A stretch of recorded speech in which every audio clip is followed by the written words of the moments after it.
one of the most important things about it too is when people get the Holy Ghost and wake up and say, "Oh, I understand now what happened, and I want to give you this." We say, "No, no, no, no, no. If you were responsible for the injury, you cannot define the remedy. Those who are harmed have to define what the remedy must be, and we must have independent capacity to administer resources that are dispensed that we agree to."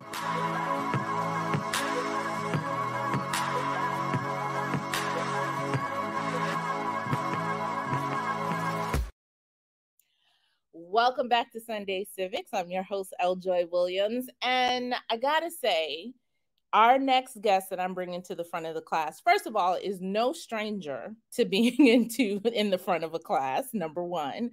Number two, 19-year-old L-Joy Williams right now is like so geeking out and having the time of her life that she gets to have solo time with Dr. Ron Daniels, veteran social and political activist.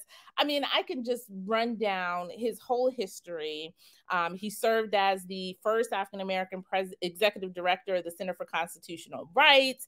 He is an essayist, a commentator. He's the founder and president of the Institute of the Black World 21st Century, which is a progressive, African-centered, action-oriented resource center, and is also the administrator for the National African-American Reparations Commission.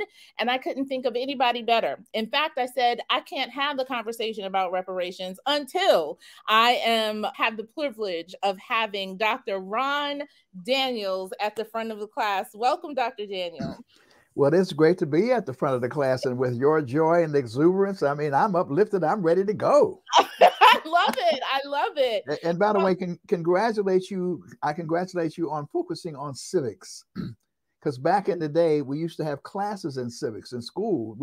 They have taken civics out of the curriculum. But the issue of civic engagement is important to all Americans, but it is particularly important to people of African descent, for Black people to be civically engaged. So congratulations, Joy, for having this great opportunity to be in front of the class. So Dr. Daniels, I'm going to start where we have all of our guests start. If you can tell us the story of your first civic action. You know, it's interesting because, you know, I also do a radio show, and I've done this. And when I always start the same way, I want to know, how do people get involved in whatever? So I'm going to give you two. One, I became active when I was relatively young, 14, 15 years old, or in that range, in Youngstown, Ohio. I joined the NAACP youth chapter in Youngstown, Ohio. There was a roller rink, and I'm sure this occurred up south a lot of places, where Black people could not skate the same night as white folks. There was a Black night at Max roller skating rink. So the first act that I remember is actually helping to lead a picket line at Max roller skating rink to demand that there be an end to Black nights, and that Black people be able to actually roller skate on any other night they could. So we had actions against Black night at Max roller skating rink. But the other memorable civic engagement I had as a result of being a part of the NAACP, I had the honor and privilege of actually being at the March on Washington in 1963. And it doesn't get any better than that. Oh my goodness. That is definitely, you know, I didn't realize that, you know, we also had this connection. My mom grew up in Youngstown, Ohio. And so, you know, being a Gen Xer, and she, you know, most of my memory of Youngstown, Ohio, because I then grew up in New York City, is why we got to go to that depressing town,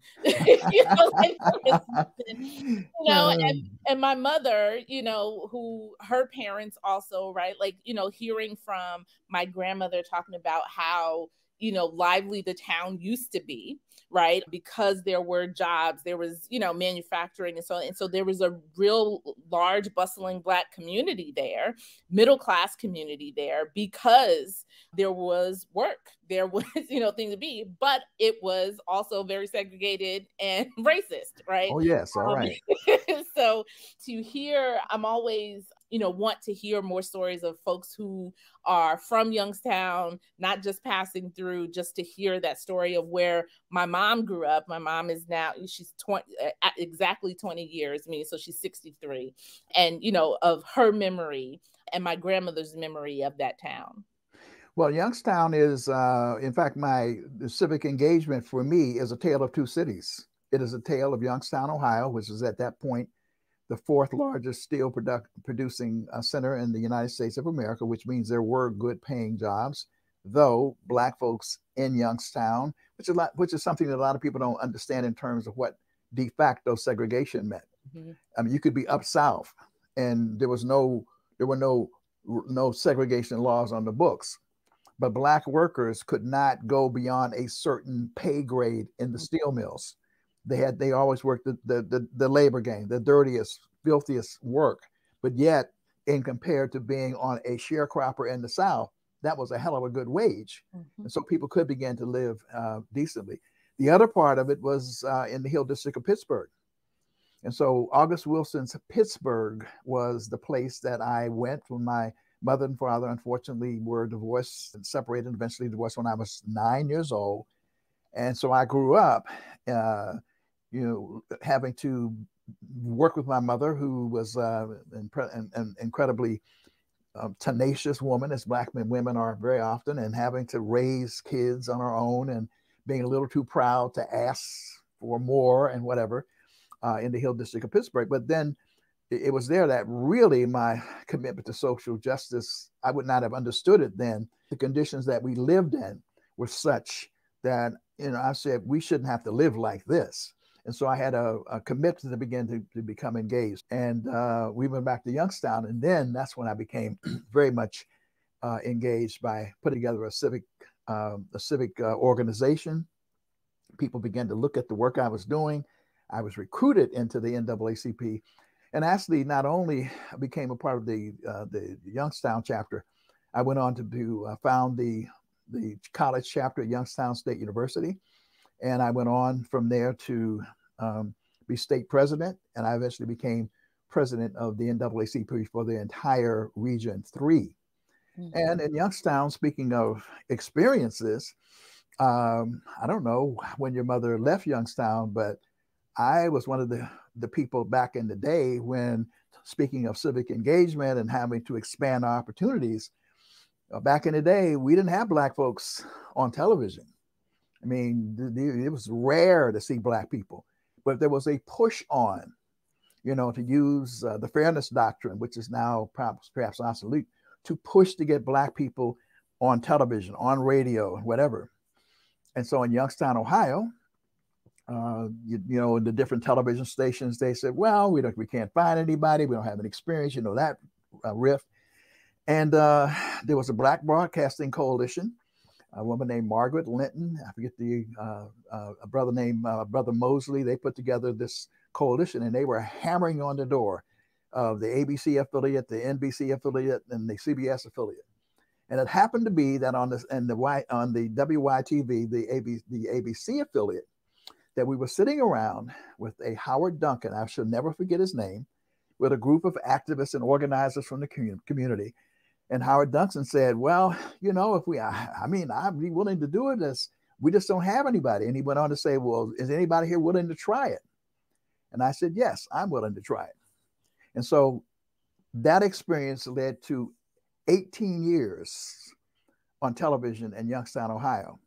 So I would not be surprised, but that your mother at some point did not see Ron Daniels on the Ron Daniels show. It was called Perspectives in Black, and eventually it was called Open Forum, a whole series of iterations of it, which became one of the most influential talk shows. In fact, I kind of pioneered this whole idea of just doing commentary and taking questions before C-SPAN did it.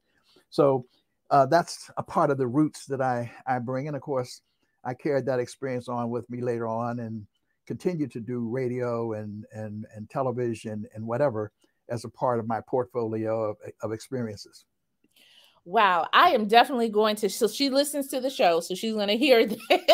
on Sunday, but I'm definitely going to query and ask her if she remembers, because she often, as listen, as older people do, and they do like random storytelling, and you just like, Mom, I just wanted to know if like one thing, and then we'll be off on a whole nother Yeah, but I forget.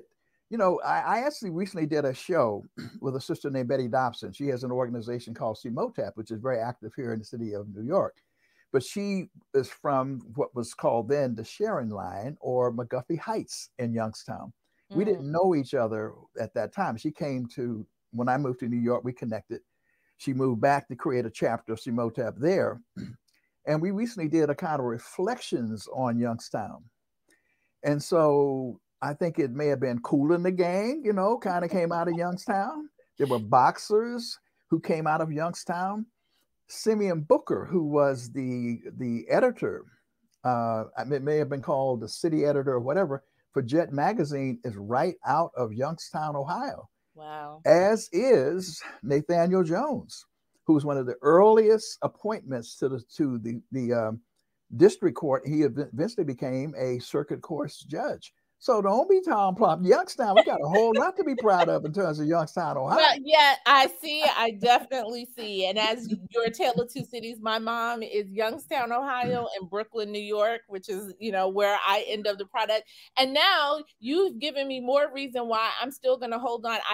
I own the property was, then disinherited to me. So I still own property in Ohio where my mother grew up and everything. So every now and then they ask me to, sell it back. And I'm like, nah, no, hold on to it. Hold on to it. It may revive. But really, in terms of civic engagement, including the question of reparations, it's really a story that goes back to Youngstown, Ohio, because I helped to build one of the most formidable organizations that was dealing with civic engagement and Pan-Africanism. And at that stage, even Black nationalism, because once I went away to school and came back, I had a kind of conversion experience at the height of the blossoming of Black consciousness and Black is beautiful and all of that. We built something called an organization called Freedom Incorporated, which was one of the most formidable organizations in the country. We brought to Youngstown, Ohio, people like Sonia Sanchez and Hakeem Adabuti and Dr. Maulana Karenga, and even that, beyond that, the now deceased foreign minister of Namibia, Theo Mbiriat, right to Youngstown, Ohio. Diplomats, all kinds of people came to Youngstown, Ohio. And out of that experience, as I actually went off to school, is when I encountered Queen Mother Audley Moore. And Queen Mother Moore is one of the legendary figures in the reparations movement. And as I went off to the Graduate School of Public Affairs in Albany, New York, with a conviction that I had been involved with the NAACP, I had been involved in all these organizations. And because I was so active, my grades suffered because I was, trying to do all this stuff. And so I was fortunate enough to go off to Albany, New York to go to school. And I said, I'm gonna behave myself. I'm going to be a good, we would say Negro in those days, a good colored person. And I'm going to get my degree. And I'm just going to be a good, successful Black person, right? But unfortunately, fortunately, actually, I encountered some people up in Albany, New York, who, including one of my professors, who challenged me about the idea of Black power. And I ran into some construction workers who were fighting in the construction industry. And the next thing you know, that itch took over, and I was swept up into getting involved in the movement and using my experiences that I had learned in the NAACP, which was a training ground under great leaders in Youngstown, Ohio. So I became involved. But in so doing, I actually had an opportunity to meet a number of the people who were at the forefront of Black power, who were with SNCC and whatever, and then other people who were working with them. And in that regard, I ran into and had a chance to meet Queen Mother Moore and actually be mentored by Queen Mother Moore. She actually adopted me as one of her sons. And I always tell people that she said that her mission in life, among others, was to operate on constipated minds, because her theory was, taking off of Carter G. Woodson's Miseducation of the Negroes, that Black people obviously had constipated minds because we were miseducated. And of course, I had a constipated mind. She operated on my mind, and thank God that she was able to like liberate me, because I didn't even know what reparations was. I had no idea about reparations. But it was Queen Mother Moore who was teaching us, you must get your reparations. You must get your reparations. Get your reparations. She taught us about reparations. She taught us about identity. You're not Negroes. You're not colored. You're not only not Black. She would say, where's Black land? See, everybody else has got, the Italians is Italian because they come from Italy. Polish people are Polish because they come from Poland. You know, and she would go on, German people are German because they come from Germany. She said, where is Negro land? Where is Black land? And she went, she said, no, you're African. You're African people. That's who you are. You're not a color. So all of those experiences were incredibly important in shaping an aspect of the work that I've been doing for almost all of my life, and that is focusing on reparations. That is I know you're being succinct in that detail of your education and your upbringing, but it brings me to the question at hand.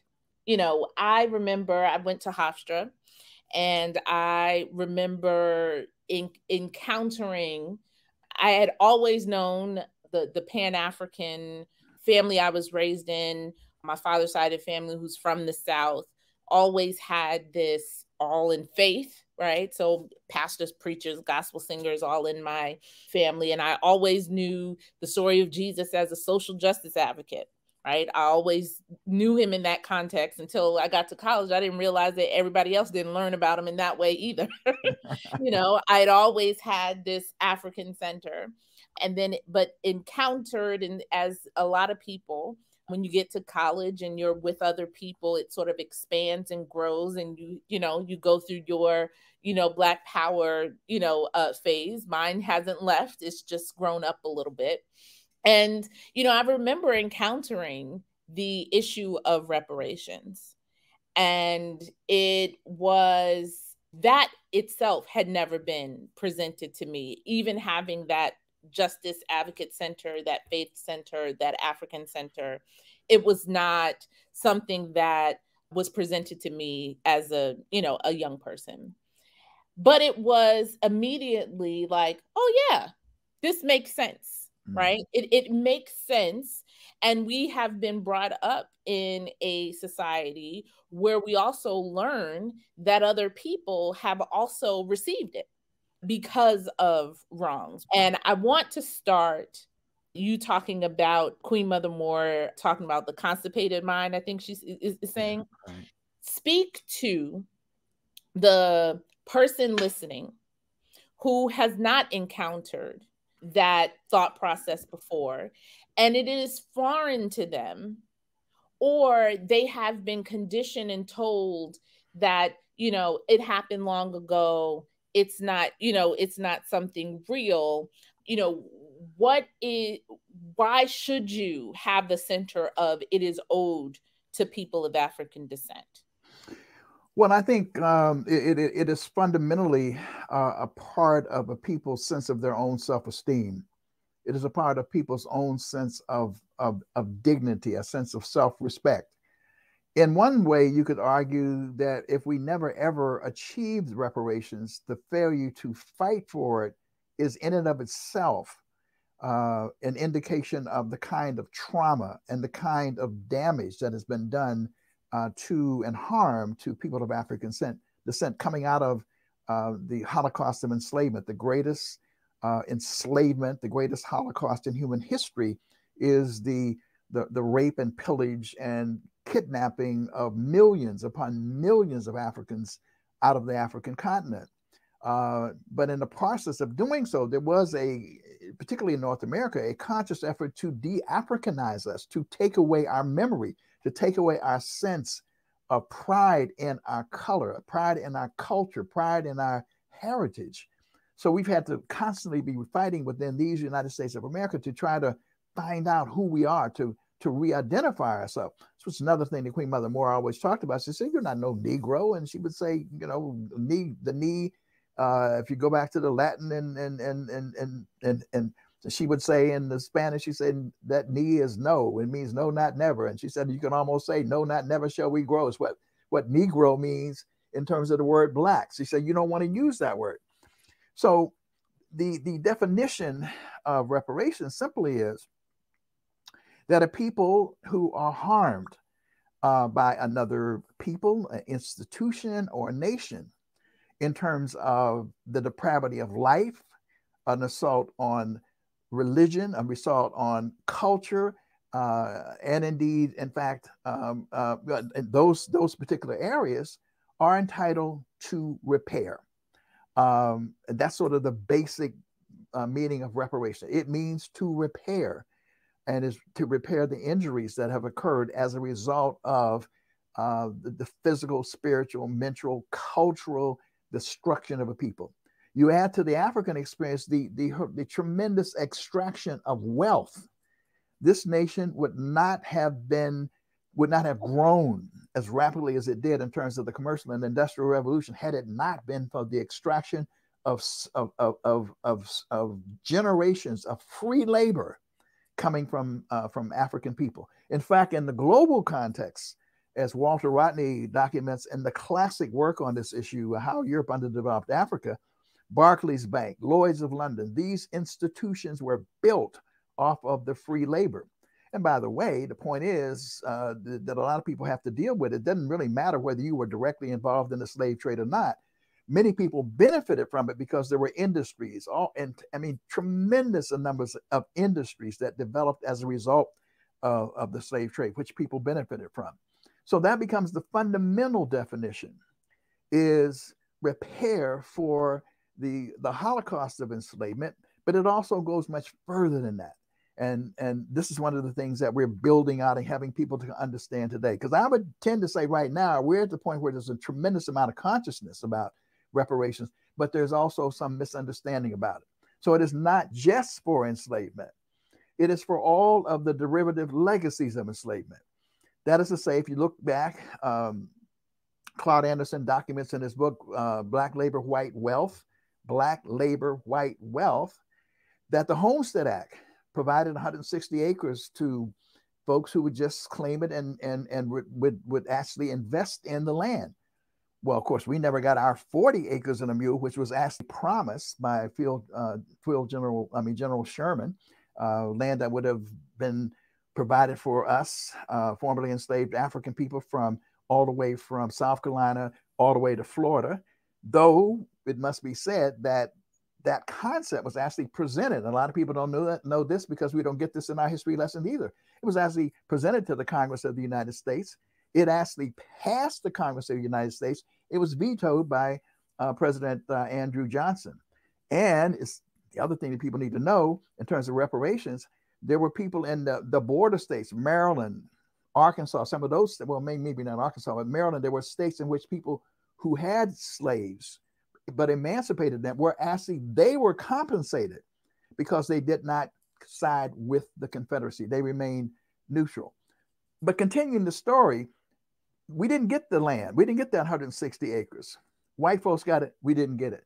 We had folks who fought in every war in this country, but particularly in the Second World War, we fought in the war. You know, somebody like Medgar Evers, who got shotgunned down and killed in 1963 in Jackson, Mississippi. He was a veteran. He never got, people like him, more metaphorically speaking, never got the GI Bill, the benefits that white veterans got. FHA, the Federal Housing Administration, which built the suburbs, this whole notion of the American dream and a house and the mortgage and the equity in the house is what constitutes a part of a fundamental definition of wealth, the equity. Well, white folks got that. We didn't. Redlining, disinvestment through and destruction of Black communities through what we call the Negro removal of the 20th century, which was urban renewal, and the war on drugs. All of these areas of injury and harm warrant repair. And indeed, as you cited before quickly, the Jews in Nazi Germany are the classic, most memorable case, where some 6 million Jews were mechanically liquidated, one of the most horrific, sinister plots in human history. They are, many of their descendants are still receiving reparations. And there was another category of some 6 million others who were also in those concentration camps and those death camps in Germany. The Aleuts and Eskimos in Canada have received some compensation. In fact, there's just recently another allocation on the part of the Canadian government. Finally, the Aborigines in Australia have finally gotten a multi-billion-dollar settlement. So this is not foreign. The issue is, like the Staple Singers was saying, when will we get paid for the work that we've already done? Yeah.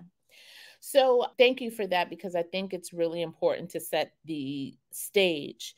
And I've often talked about, whether in discussions about reparations or in panels, using NAARC's 10 points in terms of reparation, and also using the UN definition, talking about the acknowledgement, right? There's the acknowledgement, there is the apology, Yes. there is the, the uncovering, right? And the truth telling that needs to happen in the process, right?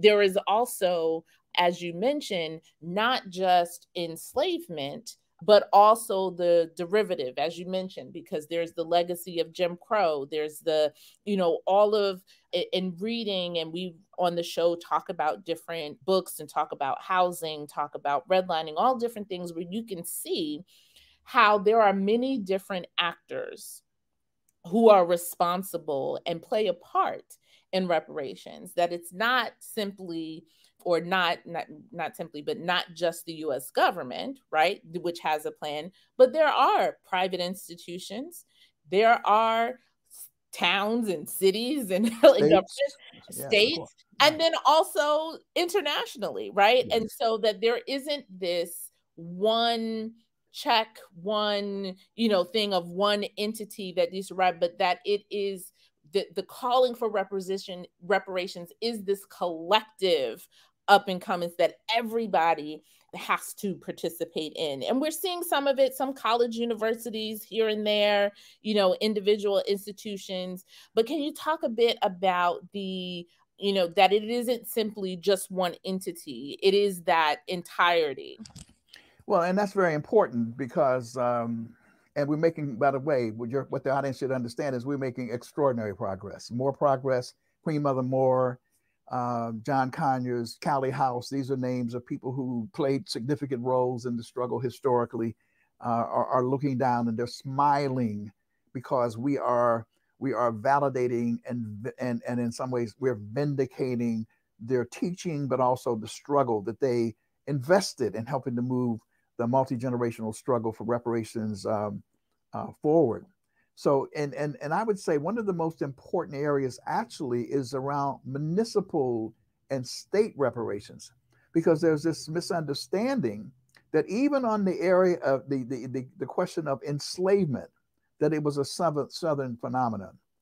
But in actuality, in the state of New Jersey, where people are pushing for a reparations task force to be formulated, and they're actually having to fight with progressives and whatever around the word, and they have a campaign saying, say the word. That's right, say the word reparations. We're not going to change it. We're not going to make it more palatable, because the process of enslaving us and the damages thereafter were not palatable.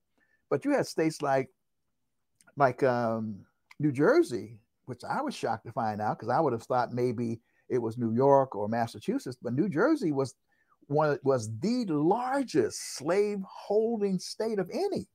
New Jersey, in the North, that is to say. And then we know in New York, Wall Street was built by slave labor. In fact, the Washington Post recently released a study that shows something like 1,700 members of the Congress of the United States actually owned slaves, and many of them were up north, or we called it up south, Illinois, Indiana, places like that you would never have thought about it. But it's deeper than that, because it is really up north where you encounter de facto segregation that also contained our people, had our people not move forward in the ways that they ought to. And Evanston, Illinois is a classic example. It is a classic example because we have worked with the city of Evanston. By we, I mean the National African American Reparations Commission, with the brilliant leadership of Robin Ruth Simmons, very courageous, visionary sister, who understood that you couldn't deal with eradicating the wealth gap unless you dealt with the issue of reparations. She needed some help, and she was kind enough and humble enough to come and say, let's figure this out. And we worked with her to deal with it, and we helped to create a model in Evanston. But Evanston initially is based on redlining. It is based on redlining. It is based on documented evidence showing where, and by the way, Evanston is where Northwestern is. This is supposed to be a bastion of liberal progressivism and so forth. But among these folks, you could see the actual records of them saying, we want to move Black people from this neighborhood on the lakefront to somewhere else. And so those folk are the ones who are now, through the Evanston Reparations Initiative, who are now receiving, it is small, but nonetheless, it is real, $25,000 allotments, vouchers that they can use to either do home improvement, they can use it for a down payment on a mortgage, and various other ways to increase the wealth of their property. And so that is an illustration that it's not just about enslavement, but other forms, but it's also the roles that cities have played. And what we're finding is all across the country, Asheville, North Carolina, Providence, Rhode Island, Boston, Detroit, San Francisco. I mean, we can't even count the cities now that are coming on board. And by the way, this is a good thing because what it is doing is educating our people and educating the entire society about the depth of systemic, structural, institutional racism as a disease and infection in the American system. And it's being cleansed by this reparations movement that is alive and thriving and is demanding that America finally do what Martin Luther King said on that day in 1963, that part of the speech that nobody wants to talk about. And I call it the bounce check part of the speech, where he talked about, and I was there to witness it, when he said, we come today with a promissory note that is supposed to guarantee, the riches and the rights of life, liberty, and the pursuit of happiness in terms of housing, jobs, economic development, and so forth. But it keeps coming back marked insufficient funds. We are on the verge of collecting finally and making that promissory note a reality because, as you said before, it is cities, but it's also colleges and universities. I mean, colleges and universities, and by the way, Amherst is another city that also is taking on reparations, and colleges and universities like Amherst and Georgetown University has already engaged in a process where the Jesuits actually use the profits from selling enslaved Africans to rescue that institution. But for that sale, you would not have this institution today. People are looking at that. University of Chicago, Brown University, students are on the move, checking it out. Families, institutions, banking institutions, and so forth. So this is a thoroughgoing, penetrating cleansing that is underway. And it is one of the most remarkable moments in the history of these United States, certainly in terms, and it's interesting because it is Black folk. And there are allies. There will always have been some allies, but it is Black folks who are leading the people who were rejected, the people who were enslaved, who are liberating the country from its own sins. And we say there are at least two of those original sins is, of course, the dispossession of Native people. And we should never, ever forget that, but also the enslavement of Africans and all of the derivative harms that have been inflicted thereof. And let me just say, at this moment, we are on the verge of doing something that I never really thought I would see in my lifetime. And that is, education is very important. And because of the work of our legacy organization in Cobra, some 30-something years ago, connecting with one of the greatest progressive legislators in the history of this country, now deceased, our ancestor, the Honorable John Conyers. John Conyers, at the behest of a brother, because we always got to remember the names of those who are not so famous. Reparations Ray Jenkins. he kept knocking on the door. John Conyers, you talking about our reparations. Why come you don't take some charge here and go down there and sponsor a bill? And Conyers was open to the idea anyway, but at a certain point, he met with leaders of NCOBRA and he said, yes, let's do this. And so he introduced, coming on the heels, you already referenced this, the 1988 Civil Liberties Act, which awarded to each descendant of one of the terrible chapters in American history, under a liberal President Franklin Delano Roosevelt, the internment and concentration camps of Japanese Americans. They received, each of them, $20,000 to $25,000 each, a multi-billion-dollar settlement, which was not sufficient because no amount of cash, no amount of resources can ever repay people for this kind of horrific experience. But it at least is a gesture. It is at least an acknowledgement. It is an apology. It is a way of beginning the healing process. Conyers said, let us emulate that process. And in NCOBRA, a very, very strong, stout organization that wasn't interested in a study bill. They knew we already knew what the information was, but at least they, as an organizing tool, said this bill, which became known as HR 40, was a study bill. And it was used primarily for educational purposes, because you struck on something earlier. The problem we faced was not only convincing white folks, it was persuading ourselves, number one, in what reparations was and are, but secondly, whether we can even achieve it or not. So even if you believe in it, some people, why are we out here wasting our time on? We got contemporary things. We need to be working on this. But so this was a stroke of genius that we used that study bill as an organizing tool. And Congressman John Conyers introduced it for 1989. Every year he introduced that bill. But in 2015, the National African American Reparations Commission, along with NCOBRA and a task force that also included the Movement for Black Lives, approached Congressman Conyers and said, Congressman, that bill has run its course. There's been study after study after study, even after the studies that have been done. We've been studied up enough. Let's change this from a study bill to a remedy bill. He did not hesitate. And so the bill was rewritten. Cam Howard of NCOBRA was one of the key architects of working with Keenan Keller and others to redraft the language of HR 40. HR 40 now reads, study yes. It is a bill that will establish a commission to study, but the key word is and develop reparations proposals for African Americans. So it's no longer a study bill. It is now also a remedy bill. That bill, by comparison, the original bill never got more than about 50 co-sponsors. Not even every member of the Congressional Black Caucus was on board. And we didn't really sort of worry about it so much because we used it, cities endorsed HR 40s, NAACP, the Urban League. We built out a broad base of educational support. And there were other forces that contributed to it as well. It was not just that. Ta-Nehisi Coates' brilliant article, The Case for Reparations in the Atlantic. All of these, played a role. But as we sit today, it takes 218 votes in the House of Representatives to pass a bill. We have, with those who are co-sponsors and those who are yes votes, if it comes to, or when it comes to the floor, at 216. And we know we can get the other two. This is a remarkable achievement in terms of the forward thrust of the reparations movement in this country and even beyond. In fact, Evanston is giving inspiration because it's real reparations globally.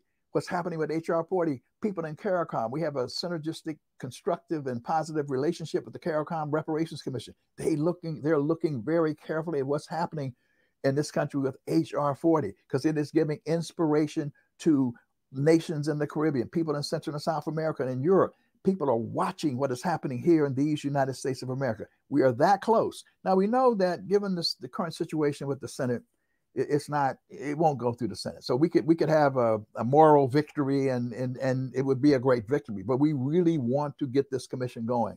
So what is more likely that it will actually be by executive order with President Biden having made the commitment at the convention of the National Action Network some years ago in 2016, the presidential candidates, as you know, were tripping over themselves, saying HR 40, reparations, whatever, which again reflects that Black voters matter, that the power that we exercise was finally being recognized around an issue that was seemingly controversial, that was marginal, that is no longer so. It is in the mainstream of discourse and debate.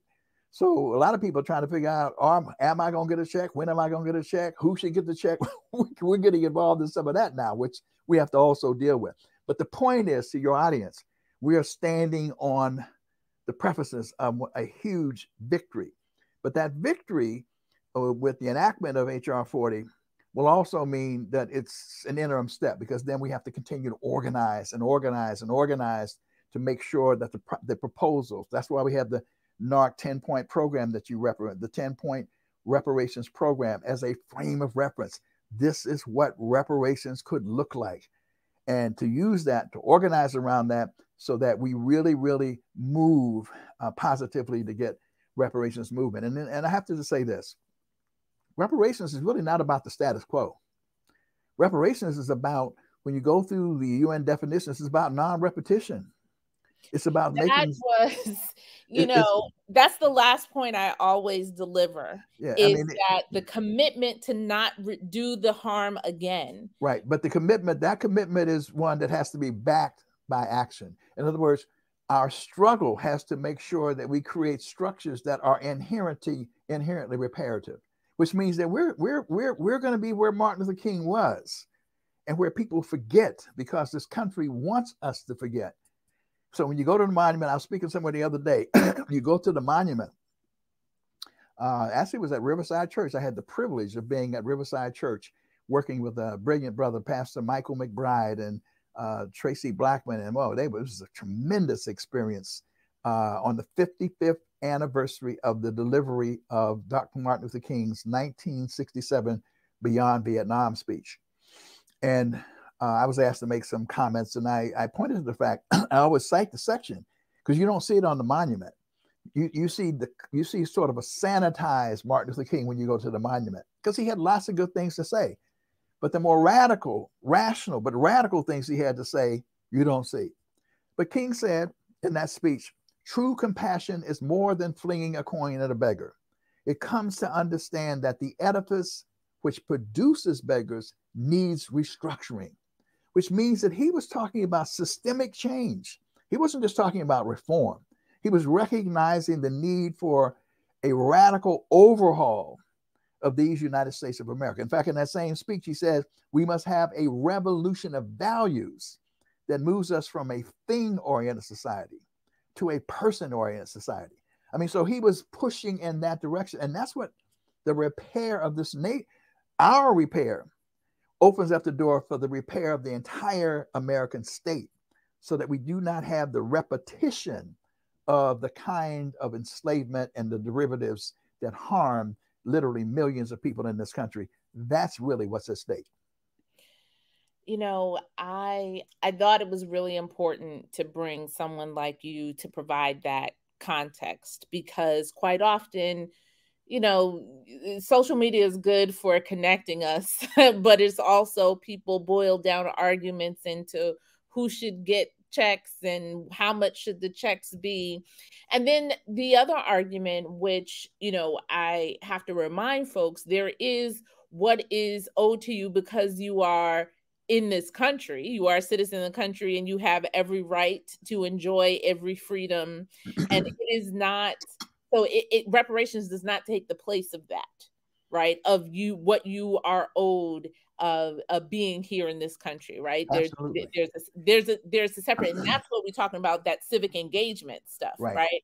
And part of the reason why I started the show, why I teach, why I do this, is because part of the organizing work is also convincing people that they are entitled, one, to participate in their own governance, and two, to be able to demand something of the entity that is governing them as well.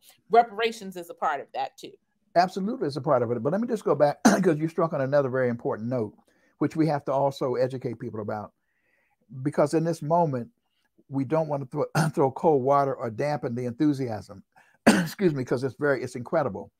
but we also have to make distinctions as we move forward. So people just don't label reparations any and everything, even though the any and everything is positive. So a part of the any and everything is equity policy. All of a sudden, equity is like the watchword of the day. That's good. Because what it means is, and COVID helped to, well, Katrina was, there's been so many, but Katrina was certainly one of the instances when you saw these huge disparities between, Black folks, people of African descent, and other people of color to some extent, but particularly Black folks who were stranded, who didn't have transportation, who didn't have cars, who had no access, who had all kinds of difficulties.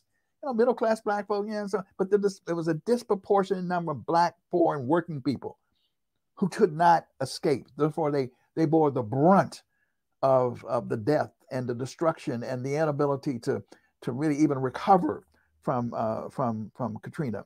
Similarly, COVID exposed that in terms of the comorbidities. And by the way, which is a part of the cross-generational, intergenerational epigenetic trauma, which is now being demonstrated by science, that we are carrying both psychologically and physically in our genes across generations, the harm that has been done to us. And so all of these issues have to be teased out. So when you look at equity policy, what that says is we, from this point on, will apply a lens of trying to end disparities and making sure there's an equalization of the process moving forward. That has nothing to do with what has already happened. Reparations is that the damage that was done that has yet to be repaired. The second thing is ordinary public policy. People need some jobs right now. People need housing right now. People need healthcare right now. We need all of those things. I mean, getting reparations does not therefore mean that you would not have issues that hopefully it helps. But in the quest to get reparations, we're not substituting what we call ordinary or regular public policy for reparations. You're entitled. We need millions of jobs for Black people right now.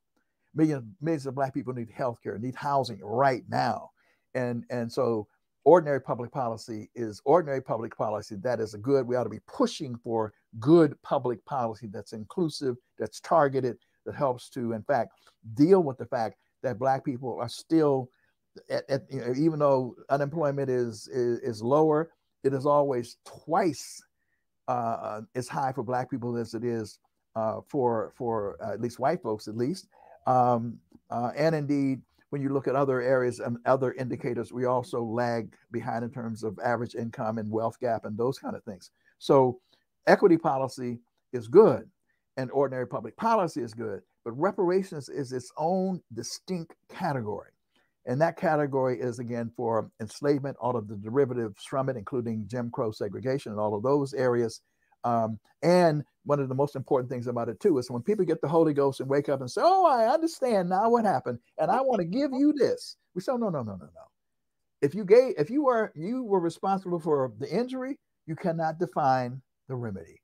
Those who are harmed have to define what the remedy must be. And we must have independent capacity to administer resources that are dispensed that we agree to. So there's so much that is going on that is so positive.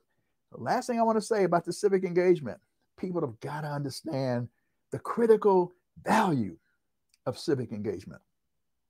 Civic engagement, by understanding the nature of how politics works. In this country, it's a democracy, yes, but it is a democracy from the beginning that was intended to be democracy for the few. It is only through people struggling, and battling and opening knocking out the property requirements, making sure that women can vote at every stage. It's been a struggle, but they really talk about democracy and voting as the cornerstone of it, while also trying to restrict it and make it more difficult. And also, voting in America is harder than anywhere else in the world. You got to go through all these loops and hoops to do that, which is a fundamental right and should be not a privilege, a right in this society. But here's the bottom line. As a result of how the society functions, the biggest political party in America today is not the Democrats, it's not the Republicans, it's non-voters. There's huge, and if you go in an election like the last election, probably maybe 58 to 60%, I'm going to guess, and I'll be very close in that approximation, of the total eligible electorate in America actually voted. And people that's like, whoa, that's huge. Yeah, it's huge in America. It's like nothing if you go to Canada, where 80% of the people are voting, 85, 90% of the people are voting. In France, Italy, and other. America has the lowest level of voter participation of any Western democracy. But here's what you can do if that's the case. Those who vote drive the process. So for Black people, understand that there's huge numbers of white people who are not voting. If we vote, we have power disproportionate to our numbers. And that's one of the things that we have to understand now as we're moving forward in this period of great danger, while simultaneously America is being driven in a positive sense towards this racial reckoning. While on the simultaneously, you have some other folks who are trying to turn back the clock, white nationalists, white supremacists, who are outright trying to, in fact, subvert democracy. They're energized. They are going to vote because they're voting to maintain white supremacy. We have to be equally motivated. And we have to say, we don't care how many voter restrictions they put down. If they put the polling booth in the middle of the desert, we are saying, ain't nobody going to turn us around, because we are coming, because we understand that when we vote, we lead the way. So we should always be registering, educating, engaging Black people, not just to vote. We need to be involved in demonstrations. We need to be involved in civic, going to school board meetings and participating in the community and all those kind of things. Economic sanctions, boycotts, all of those things matter. But voting also matters. And in this critical election coming up, we are going to be the ones, the rejected zone. Look at what happened in Georgia. In Georgia, where my father comes from Georgia. And so what you see in Georgia, who would have thought that in Georgia it was the rejected stones who really turned out and showed up and showed out, as the Divine Nine would say, to make sure that the first Black person from that state was elected to the Senate of the United States of America, and the first Jewish person was elected from the state of Georgia. That's who we are when we exercise that civic engagement that you're pushing and getting people to understand. That's what's at stake. And that's why what you're doing, Joy, is so joyful and so celebratory and so necessary. Dr. Daniels, thank you so much for blessing me and for blessing our listeners. I certainly love to have you, and thank you so very much for that education. And as you mentioned, it's ongoing, right, as we go through this process in terms of what our next steps are. So thank you so much for taking the time. And we'd love to have you back again. Well, it's my privilege. And I have to, as an organizer, say to follow the work that we're doing, go to the website. I am the president of the Institute of the Black World 21st Century and convener of the National African American Reparations Commission. So go to the website, ibw21.org, IBW, the numerals 21.org. And the folks trying to educate me on my social media stuff too. So I think it's Ron Daniels at Twitter and Ron Daniels at Instagram. I think that's what it is. I'm learning. I'm trying to learn. Joe, I'm trying to learn. That's all you can do.